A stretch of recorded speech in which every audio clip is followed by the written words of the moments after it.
War and Peace Report, I'm Amy Goodman.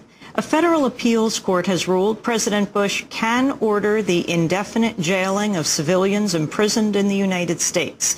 The 5-4 decision effectively reverses last year's ruling that the administration cannot label U.S. residents enemy combatants and jail them indefinitely without charge. The ruling came in the case of the only person still held as an enemy combatant on U.S. soil. Ali Al-Mari was arrested 6 years ago at his home in Peoria, Illinois, where he lived with his wife and 5 children. He was initially charged with credit card fraud and lying to federal agents. But in June 2003, President Bush declared him an enemy combatant and ordered him into military custody. He spent the last 4 years in solitary confinement at a Navy brig in Charleston, South Carolina. Mari attorney Jonathan Hayfitz said, quote, "This decision means the president can pick up any person in the country, citizen or legal resident, and lock him up for years without the most basic safeguard in the Constitution, the right to a criminal trial." In Romans chapter 9, it says very clearly that the vessels of wrath are being fitted for destruction, and God will glorify His power and His wrath through you. You will glorify God, actively or passively. And speaking of statistics that we talked about just a second ago, statistically, 100%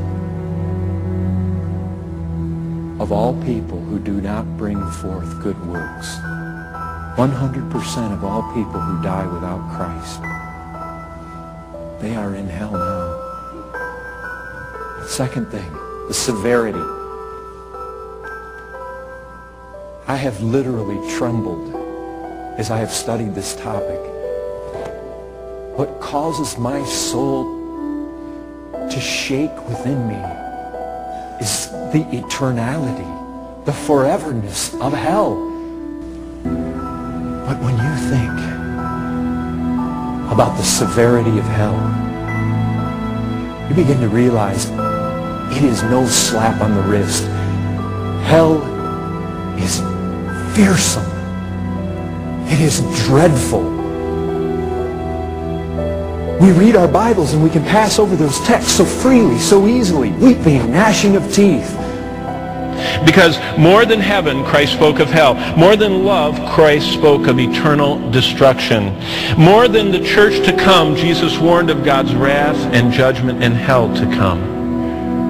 In the time it takes me to finish this sentence, 30 human beings awoke in eternity because they died on earth. It took me 10 seconds to say that.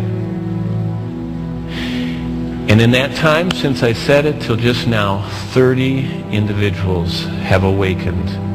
And I would presume a great majority of them finding themselves suspended in black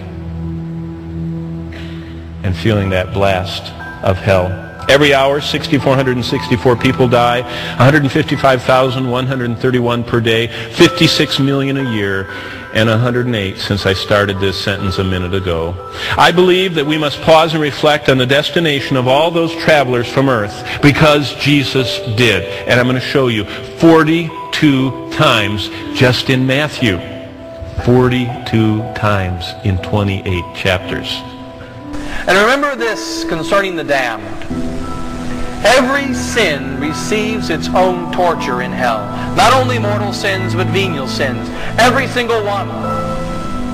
And that it is wise even for the damned to stop sinning, because of the fact that each new sin they add adds an infinite hell to their own torture and their own punishment.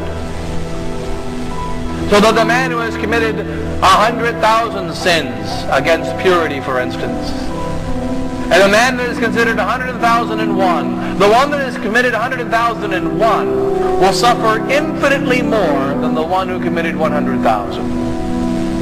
Each individual sin receives its own infinite punishment, and everyone is counted. That is why the devil teaches foolishness to the damned, to the souls that live in the state of mortal sin. Oh, you're going to go to hell, so it doesn't matter. Commit another sin and another sin and another sin. But we discover when entering into hell that it does matter. Even amongst the damned. Every The most graphic description of hell was given by Our Lady of Fatima to 3 shepherd children in the year 1917 in Portugal. The following is what the children saw. Our Lady opened her hands and raised